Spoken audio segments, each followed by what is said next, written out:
What's up, Trojans? I'm really glad I didn't have the ability to record a video right after that game because I would have had a Bills game type reaction and nothing productive would be said.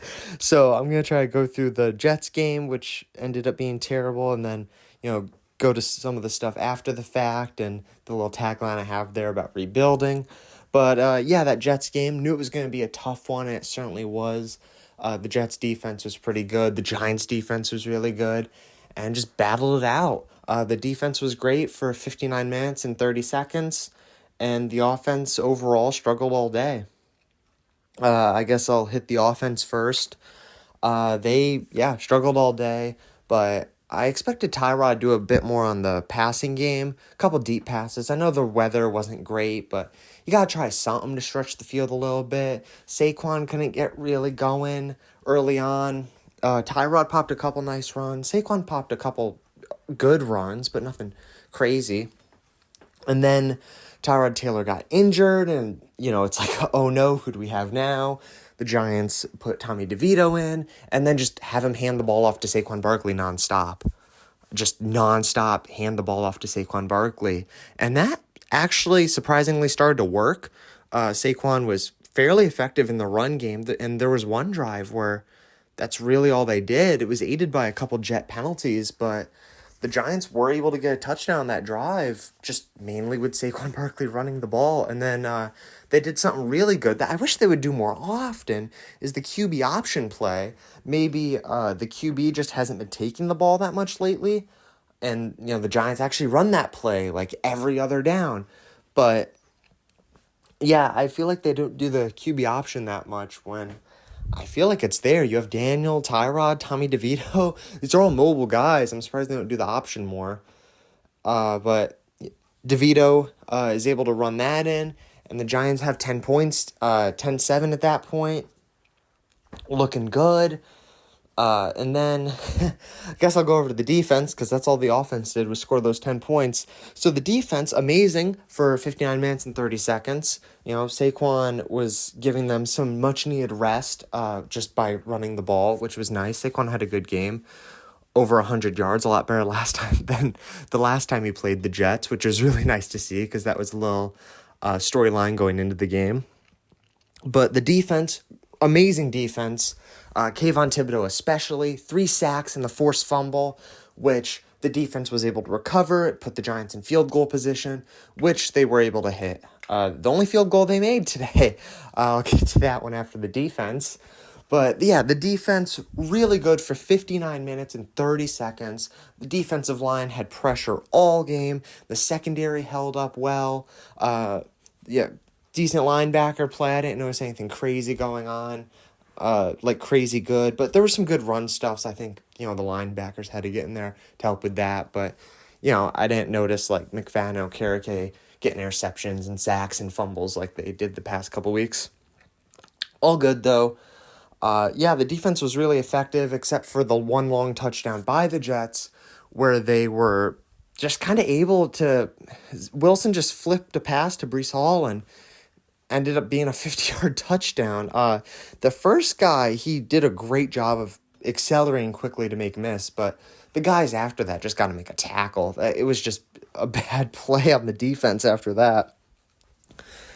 But even after that, the defense recovered and was good for 59 minutes and 30 seconds. And then, So, the Giants are up 10-7, very little time left in the game. And Kayvon Thibodeau gets a very nice sack on Zach Wilson. Backs the Jets up. Just sacks them back and puts the Giants offense in field goal range. Graham Gano missed another field goal on a decent drive by the Giants. Saquon Barkley had some good runs. Got Graham Gano in field goal range. And he just misses. He may have missed another one before that even. I don't know. I'm getting all the missed field goals mixed up. But, Graham Gano was not on his A game that day. And the Giants tried to just get a first down, would have ended the game. Couldn't quite get the first down in 3 runs. And so you're at a 4th and 1 at your opponent's, I don't know what yard line. Close enough. It was a short field goal. And if you go for it there and get it, game 1. If you miss it, They get the ball right there, and they only have 24 seconds to go that whole distance, which is basically a kickoff distance. Or you kick the field goal, and, now you're up 13-7, and they have to go the whole distance for the touchdown. Before, they would have just had to get the field goal to go to overtime. But now you would make them do the touchdown.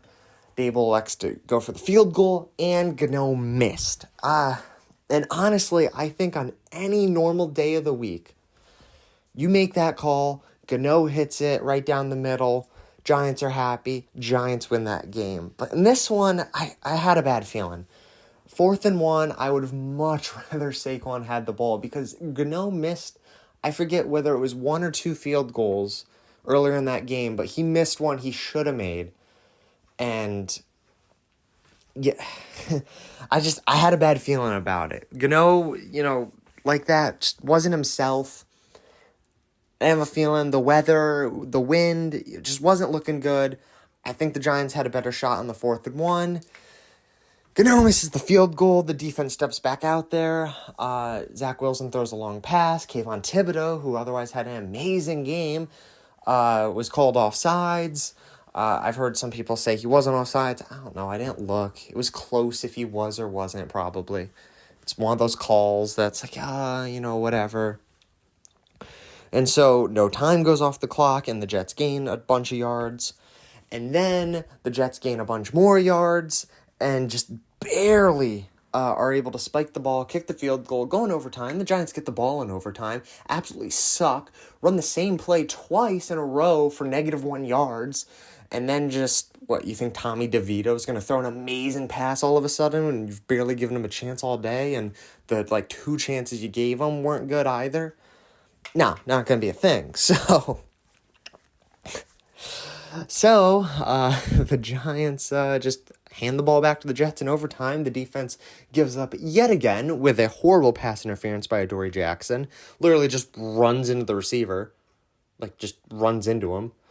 And then the Jets kick a game-winning field goal. It was the most disappointing thing I've witnessed as a Giants fan. I know anyone familiar with, I think it was the 2015 season, the horrible punt return with Deshaun Jackson, just boom, game over. That's probably the worst thing you've ever seen, but this one was the worst I've ever seen because the Giants had it with so little time left. After that last sack from Kayvon Thibodeau, I'm celebrating like the Giants won, and then just give it up. The defense just, in the end there, just collapsed. And I was getting at before, people are saying Kayvon Thibodeau wasn't even offsides on that play. And then the other thing, and this shocked me. This is actually where I'm back to, I think the Giants got slayed by the refs a bit here. I don't think there was enough time for the Jets to actually line up and spike the ball. The ref didn't even actually spot the ball. The center put the ball on the ground, and the ref just kind of tapped it. Since when does the center spot the ball? I've seen NFL players do that in the past. I've seen them attempt to spot the ball, and every single time I've actually paid attention to it. I'm like, oh gosh, they're not going to be able to get it. I see the ref walk up to the ball and place it at least slightly differently. I've never seen them just be like, oh yeah, that player that just gave himself an extra yard, yeah, let me just tap the ball and give that to them. No. They always pick the ball up and put it where the ball was actually spotted. The ref did not do that this time. He just tapped it to spot it. And so they snap the ball immediately and spike it. Another thing, you figure in a home game, you get the clock manager on your side. I feel like the clock was moving a tad slow there. I feel like the Giants never have good home field advantage with that. I feel like our clock operator is actually a Jets fan. Because you go to some of the other away games, and the Bills game as well, the ref had to, I think, tell them to move the clock a couple times. The clock operator's like, come on. But the Giants one, the clock operator is like, oh, extra slow, I don't know. I feel like the Jets actually didn't have enough time there, but the refs gave it to them. But, as always, game should not come down to that. You should have gotten that first down as an offense before and just let the game run out like that. absolutely pathetic that the Giants weren't able to do that. And you gotta just let Saquon Barkley have the ball on a 4th and 1 when your kicker's missing field goals. I mean, like I said before, any other game, like you nice sunny day and Gano's hitting 55 yarders left and right, I'm all down. Have him kick the 35-yarder. It's guaranteed. And then I would trust the defense off that to not give up the touchdown. Trust them all day. But Gano missing easy field goals, misses another one. I'd rather just let Saquon Barkley have the ball or QB sneak it or anything. It's 1 yard. I feel like you have a higher chance of picking up 1 yard than you do your kicker having an off day, magically getting it together and hitting a field goal. And I guess the other thing of note, other than the defense is still looking good, and the offense had some issues, but Saquon Barkley was running well. The offensive line was run blocking decently well, which was nice too. 0 wide receiver help, for the passing game, but Giants didn't even attempt that many passes on the struggling offense. The other thing to note is we got the punt returning in order. That was really good. Against Washington, had some issues there, and that was fixed. We got a new punt returner, and he looks like an NFL punt returner, so that's great to see. And so with the Jets game out of the way, some of the after-the-fact stuff. Daniel Jones cleared to play. He'll be back for the Raiders game. Apparently, now when I first saw that he was cleared to play, I'm like, oh yeah, Tyrod's hurt, so you finally tell the trainers to actually clear him because he's been healthy the whole time, and you just kind of want to let Tyrod play some games. But apparently, he was actually cleared to play before the game by the trainers. So, I don't know if that's a media spin there or what's going on with that, but they said he was cleared just before the game by the trainers. I don't know, a little fishy to me, but that's what they're saying. And since he was cleared just before the game of the trainers, you can't actually do that. You have to he has to be cleared to play, and you have to be all week oh, will he or won't he? I don't know. If the trainers are the ones making the decision, apparently, they have to make it by Friday for the guy to play. Otherwise, it's considered a competitive advantage, which I feel like it's a competitive advantage if you say he's questionable all week and then even on game day go, surprise! Maybe not, but all you're doing is wasting an hour of film. So, Daniel Jones will be back next week, so that's good. That the very unfortunate Tyrod injury won't drastically hurt the Giants, because Daniel Jones is slightly better than Tyrod, I think. But yeah, that was a terrible injury, seeing Tyrod go down like that. I thought the game was going to be over right there. I thought the Giants offense was going to do nothing. But the Giants offense got their only touchdown of the day with DeVito out there and Saquon running hard. They did a nice QB option, got it, so props to them. Yeah, good to have Daniel Jones back. And then trade deadline news. The reason I have him is on the card here, Leonard Williams. He got traded to the Seahawks, and I thought the Giants might offload a couple more guys with that.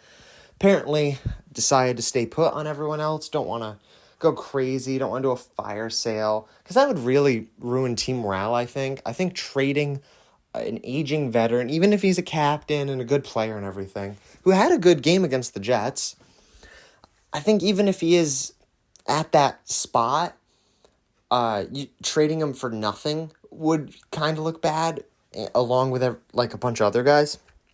But trading him for a 2nd-round pick and a 5th round next year, the Seahawks, that's just a great deal. That's a trade you make any day of the week. That's a trade I feel like if the Giants were offered at 6-2, they'd be like, that seems like a good deal. Because Leonard Williams is going to be gone next year anyway. So to offload him for a 2nd-round pick is really good. Very happy with that trade. And Dexter Lawrence is just going to have to really hold the fort on the center of that defensive line. But he's good for it. Kayvon Thibodeau looking great off the edge. He should stay that way. And Kayvon Thibodeau's already at 8.5 sacks on the year, which is really good. I mean, he's on pace to have a great year in terms of sacks. team might not do so in terms of wins, but in terms of Kayvon sacks, that's something to look forward to. And looking forward, like, this is a game, if the Giants won it any way possible, like, let's just assume they pick up that 4th-and-1, game 1. It's one of those things where I think the Giants still trade Leonard Williams because that's just a great deal. But it's one of those things you look forward and you're like, oh, the Giants are still in this thing. 3-5 is recoverable. You know, they could still make the playoffs if they just keep this winning train going. But 2-6 off a loss, can't win 2 in a row. It's not looking as good. I think the Giants are largely out of that playoff hunt now. They're in a fringe playoff hunt, sure, but I think they're out of the I really think they can do it category officially. They're in that fringe playoff hunt. I think 7, maybe 8 wins, and at 8 wins, if a bunch of other teams do bad, the Giants could sneak in at a 7th seed.